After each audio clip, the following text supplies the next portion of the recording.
À partir de maintenant, les choses vont se passer très vite. Et c'est ici que commencent les 121 secondes. À 14h, 42 minutes et 30 secondes, le commandant pousse les 4 manettes de puissance dans le cockpit vers la poussée de décollage. Cela fait rugir les 4 puissants moteurs Olympus à pleine poussée de décollage et l'avion commence à accélérer sur la piste. 24 secondes plus tard, le copilote annonce 100 suivi de l'ingénieur de vol qui dit 4 vers.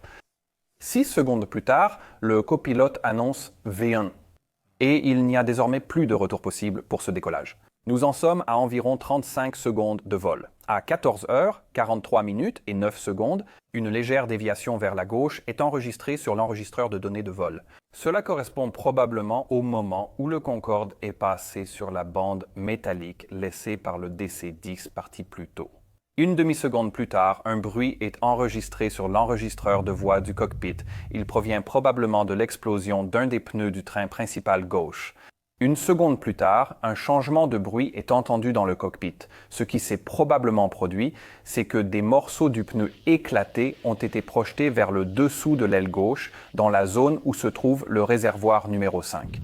Ces morceaux ont percuté l'aile avec une telle force qu'ils ont enfoncé le dessous de l'aile, provoquant une énorme onde de pression à l'intérieur du réservoir. Et comme ce réservoir était à ce moment-là complètement plein, cette onde de pression n'avait nulle part où aller, sinon exercer encore plus de pression sur la zone voisine, provoquant une rupture vers l'extérieur du réservoir de carburant. Le changement de bruit provient très probablement du fait que plusieurs dizaines de litres de carburant s'échappent désormais par ce trou du réservoir numéro 5. Et ce carburant est entré en contact avec quelque chose qui l'a enflammé.